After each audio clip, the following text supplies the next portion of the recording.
You've been hearing about this. She won in defamation case. Well, now I'm going to tell you the details here of how Natacha Rey lost a defamation case. Not to her claim that Brigitte Macron was a man or lived as a man before transitioning, if you will, to Brigitte Macron, but rather by getting details wrong, okay? By speculating. She looked at this photo of Andre Louise Ozier in the wedding, and she, in her mind, said, I don't think this guy ever existed. And actually, the man in that photo looks much more to me like a different guy named Louis Andre.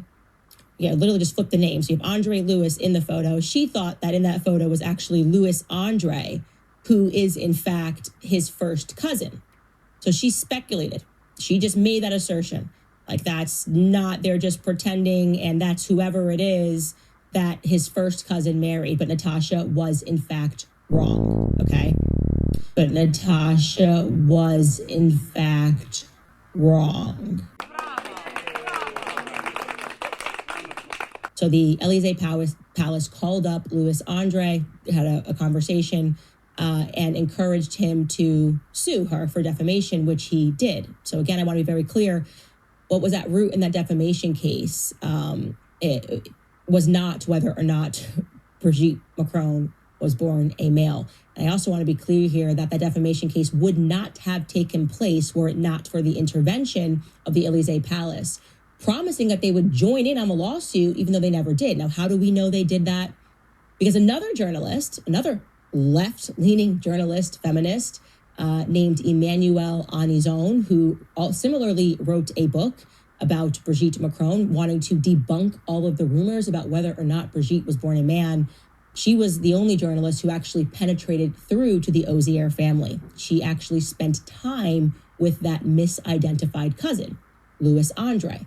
And he told her how it all went down, and she recorded it in her book. The story goes that the cousin, John Louise, had a wife named Catherine Adoy, and convinced of her theory that he was actually the man in the photo, she contacted his wife. Natacha Rey contacts his wife, Catherine, on WhatsApp, and she sends a message at 3 a.m. in the morning. 3 a.m. in the morning. What the fuck? Like, on to the story. She knows something weird, and she goes with her instincts rather than the facts. And she writes to this woman, I know everything, absolutely everything, for you, for John Louis, for Jean-Michel. And I guess for her, this was like a journalistic strategy of not really knowing everything, knowing something was wrong, but hoping that if you pretended that you knew everything, that person might be forthcoming. But Catherine wasn't forthcoming. She instantly showed it to her husband and was like, what is going on? And so her husband contacted Lawrence Ozier, just reminding you that's Brigitte's alleged firstborn daughter, who also happens to be his cardiologist. And Lawrence says, you got to call Brigitte. You got to call mom, because she's thinking about filing a complaint too. This is harassment. So he does. The cousin calls up Brigitte, and here is what he tells the journalist happened next in his own words.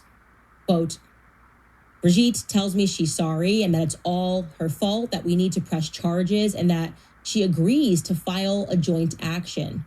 I hear Emmanuel Macron's voice in the background asking him to hurry up because they must leave. Before hanging up, she promises to send me a copy of her family record book, which she didn't. I also asked her to certify in writing, which she did, pardon. I also asked her to certify in writing that it was her in the 1974 wedding photo with Andre.